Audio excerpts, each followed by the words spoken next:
3, 4장 10항 부르심 받은 어떤 이들이 나오는 이유. 하지만 복음으로 부르심을 받은 사람들 중 어떤 사람들은 나아와 회심하는데 이것의 원인을 사람에게 돌려서는 안 된다. 교만한 펠라기우스 이단이 주장하듯 사람이 자유의지를 적절히 사용해서 믿고 회심하기에 충분한 은혜를 동등하게 부여받은 사람들 가운데서 자신을 스스로 구별해내는 것이 아니다. 오히려 이 원인을 전적으로 하나님께 돌려드려야 한다. 하나님께서는 자기 백성을 그리스도 안에서 영원전에 선택하셔서 시간 안에서 효과적으로 그들을 부르시고 믿음과 회개를 부여하시며 흑암의 권세에서 건져내사 그의 사랑의 아들의 나라로 옮기셨다. 이는 그들을 어두운 데서 불러내어 그의 기이한 빛에 들어가게 하시니에 아름다운 덕을 선포하게 하려 하심이다. 또한 이는 그들 자신을 자랑하게 함이 아니라 사도들이 여러 곳에서 증언한 바대로 주 안에서 자랑하게 하심이다. 해설입니다. 하나님께서 자신의 아들에 대해 기록하신 바가 무엇입니까? 하나님의 아들이 우리의 유일한 구원자시라는 것이며 탈출구를 찾지 못하는 죄인들이 그리스도께서 자신을 환영하시리라는 확신을 가지고 값없이 그리스도께로 갈 수 있다는 것입니다. 오라, 환영하노라. 그 결과는 효과적 부르심에 대한 순종입니다. 사도 바울은 말했습니다. 하늘에서 보이신 것을 내가 거스르지 아니하고 사도행전 26장 19절. 바울은 높임을 받으신 주이신 그리스도의 이상을 본 뒤 더는 다메섹으로 가지 않았습니다. 바울은 멈춰서 즉각 그 부르심에 순종했습니다. 바울은 주여, 제가 무엇을 하기를 원하시나이까? 하고 묻기 시작했습니다. 이것이 바로 거듭난 참된 신자들이 하는 말입니다. 우리는 사무엘과 같이 말합니다. 여호와여, 말씀하옵소서. 주의 종이 듣겠나이다. 사무엘상 3장 9절 10절. 주님께서 우리에게 하라고 말씀하시는 것은 무엇이든 하려는 기꺼운 마음과 준비가 되어 있습니다.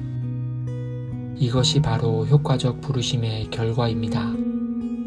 죄에 대한 확신이 부르심보다 먼저 오며 그 뒤에 주님의 길로 걸으려는 준비된 마음과 기꺼이 순종하려는 마음이 따라옵니다. 그리고 하나님의 구원의 길에 대해 전적으로 동의합니다. 죄인은 하나님께서 그리스도 안에서 행하신 기이한 일을 보게 될 때 그 구원의 길과 사랑에 빠집니다. 죄인은 자신의 대표자시요 대리자시며 보증이신 그리스도로 말미암지 않는 다른 어떤 길로도 구원받지 못합니다. 우리에게 해야 하는 질문은 이렇습니다. 당신으로 하여금 죄와 당신 자신의 생각을 버리게 하는 복음의 부르심을 들었습니까?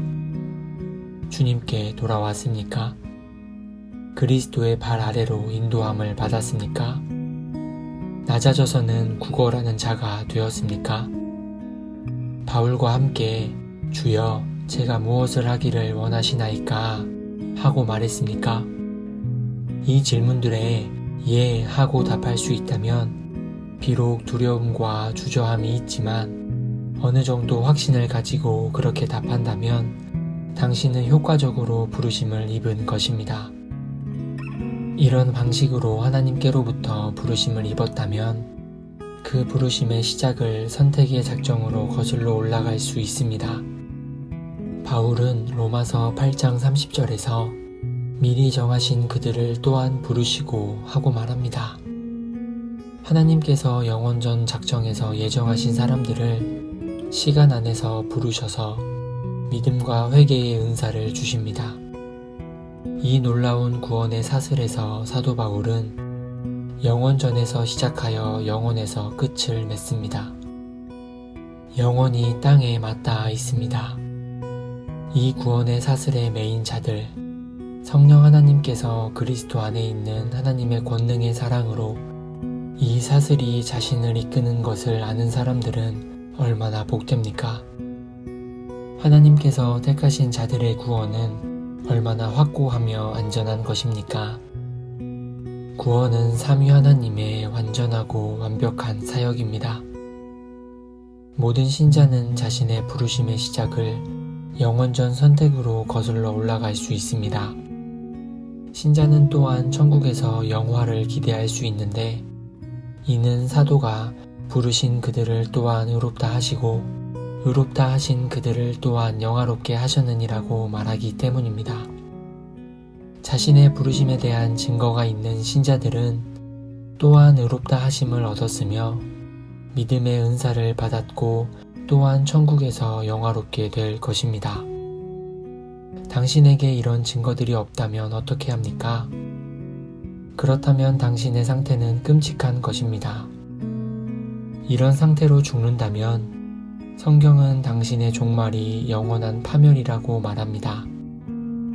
오직 하나님께 부르심을 받고 믿음과 회개로 인도함 받은 사람들만이 구원받습니다. 당신이 교회에 다니고 하나님의 말씀을 들으며 외적으로 부르심 받았다는 것을 의지하지 마십시오. 그것은 복된 특권이지만 외적 부르심으로는 충분하지 않습니다. 당신에게는 성령 하나님의 내적 부르심이 필요합니다. 많은 사람이 여전히 자신이 무엇을 할 수 있다고 생각합니다. 우리는 전적 무능력의 교리를 믿습니다. 하지만 실제로는 우리가 성경을 읽고 교회에 가고 기도하는 일들을 계속하고 이런 것들을 진실한 것들의 대치품으로 사용해 버리고는 우리의 전적 무능력을 느끼지 못할 수 있습니다.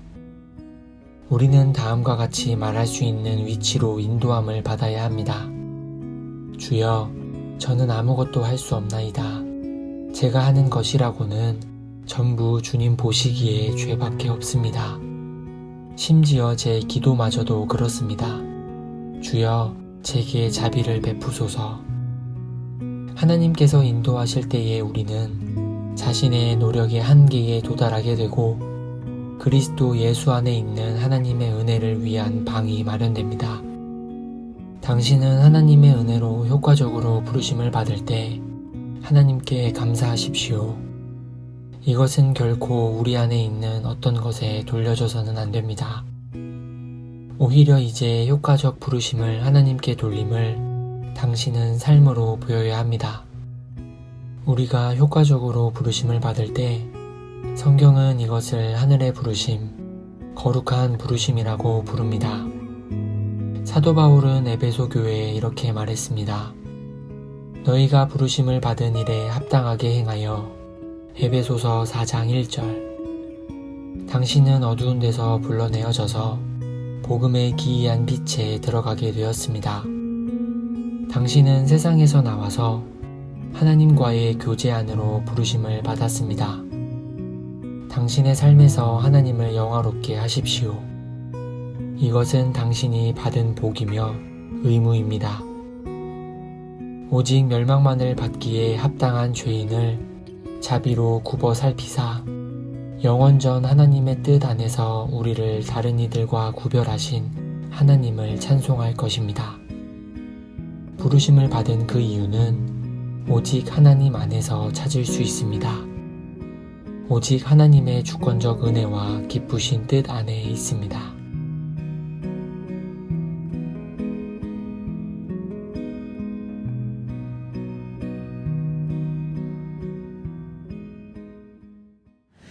너희 만민들아 손바닥을 치고